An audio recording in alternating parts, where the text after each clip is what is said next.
Certainly in my lifetime and thereafter, people will kind of equate, I think, much of what the ID is and will be with Bob Santos.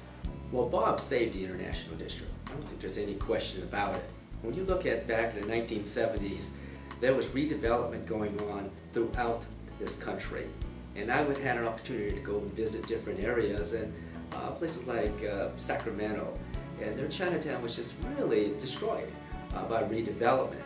And you saw some new buildings and you saw some new plazas, and that was it. And didn't have the history, the proud history that Sacramento once had with its big, huge Chinatown.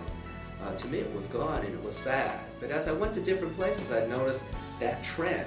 But in Seattle, you still see that we have the Chinatown and the International District, and a lot of that has to do with Bob Santos.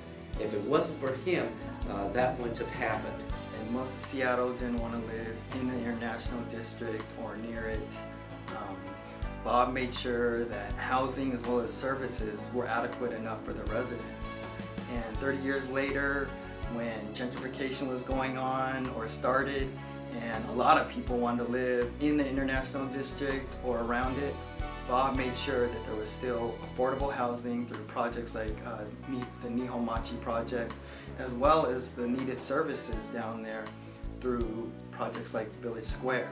Human support organizations like ACRS, like the International District Health Center, his work in the arena of housing, both with SCID, PDA, and with interim, the work that he did to spearhead the establishment of the Denise Louis Education Center to make sure that working people could live and stay with their families in the International District.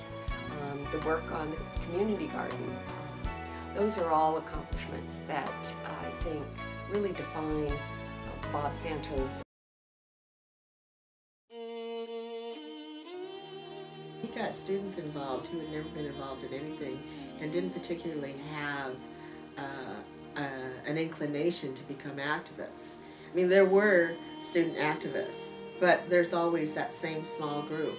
And Uncle Bob had a way of reaching people way beyond that who might never think of themselves as activists, but he had a way of getting them involved. Back then, I had hair down to here and, you know, kind of looked sloppy every time I saw him, clothes-wise.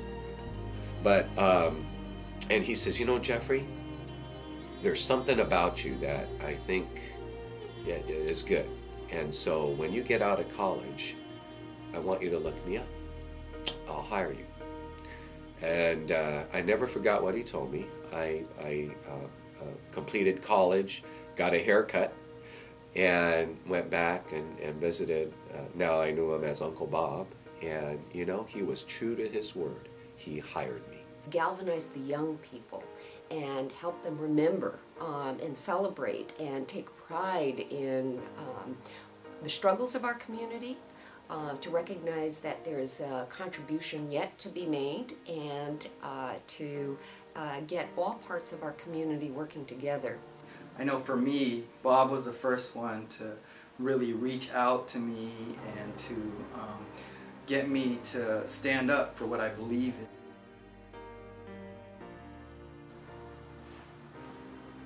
Uncle Bob told me, he said, Jeffrey, I think you have a future. I said, really? He goes, yeah, I'm impressed with how you recruited all these interpreters to go out into the community to conduct the surveys. I said, yeah? He goes, yeah, they're all women. And they're younger. And so he says, Jeffrey, you got a future.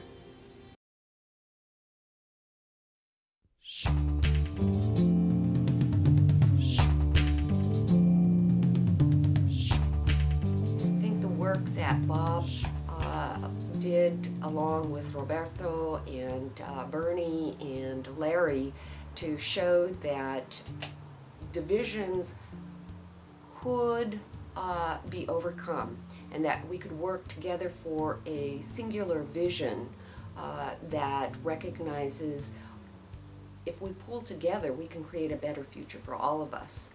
That's a very important legacy that I take a lot of pride in as Bob's wife, because you don't see that in other parts of the country.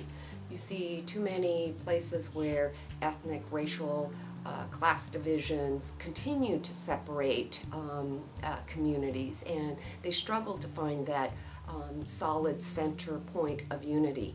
And so I think we have something very special here in Seattle and in King County with the Gang of Four and their legacy, and I'm very proud that Bob had a role in that. He galvanized the entire community to come down and be part of this renewal, this preserving of our historic roots, and that was in the International District.